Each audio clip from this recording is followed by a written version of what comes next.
Hello friends, అందరికీ జై శ్రీ గణేష్, జై శ్రీరామ్. ఫ్రెండ్స్, ఈ రోజు మనం వచ్చేసరికి కొట్నూరు వన్నమ్మ గుడి దగ్గర ఉండే వినాయక షెడ్ దగ్గరికి అయితే వచ్చేసాము. ఇంతవరకు మీరు అన్నింటినీ పెద్ద వినాయకులే చూపించినాం కదా. ఇప్పుడు చాలా మంది చిన్న వినాయకుల కోసం కూడా వెయిట్ చేస్తుంటారు.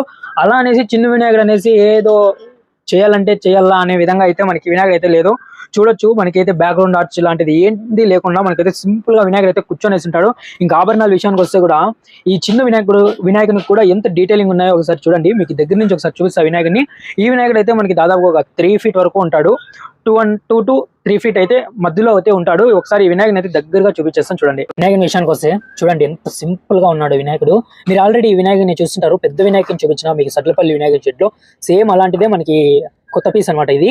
ఈ వినాయకుడు దాదాపు ఒక 2 అడుగుల నుంచి 3 అడుగుల మధ్యలో అయితే ఉంటాడు. చూడండి ఎంత క్లీన్ గా ఉన్నాడు. మీకు ఒకవేళ ఈ వినాయకుడు నచ్చింటే డైరెక్ట్ గా రండి. అండ్ మీకు బెస్ట్ ఆప్షన్ ఏమంటే, ఒకవేళ త్వరగా వచ్చి ప్రీ బుకింగ్ చేసుకున్నారంటే ఇక్కడ చాలా వినాయకులు ఉన్నాయి కదా. ఈ వినాయకులు ఆర్చులు కూడా ఉంటాయి. మీరు వచ్చి ఒకవేళ మాట్లాడుకున్నారంటే కనుక ఈ వినాయకులకు సంబంధించిన ఆర్చులు ఏవైనా వీలైతే అయినా రెడీ చేసి వాళ్ళైతే ఫిట్టింగ్ అయితే చేసిస్తామన్నారు.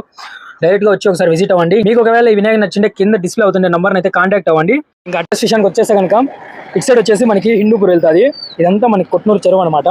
అండ్ ఇటు సైడ్ ఈ రోడ్ వచ్చేసి ఇటు సైడ్ వెళ్తే మనకి కదిరి అండ్ అనంతపూరు. ఇక్కడ మనకి కొట్నూరు వన్నమ్మ గుడి టెంపుల్ అయితే ఉంటుంది. ఈ టెంపుల్ దగ్గర మనకైతే వినాయకులు అవైలబుల్ ఉన్నాయి. అండ్ ఇక్కడ మనకి ఒక ఫ్రూట్ స్టాల్ కూడా ఉంటుంది. చూడండి, డైరెక్ట్ గా వచ్చి ఒకసారి విజిట్ అవ్వండి.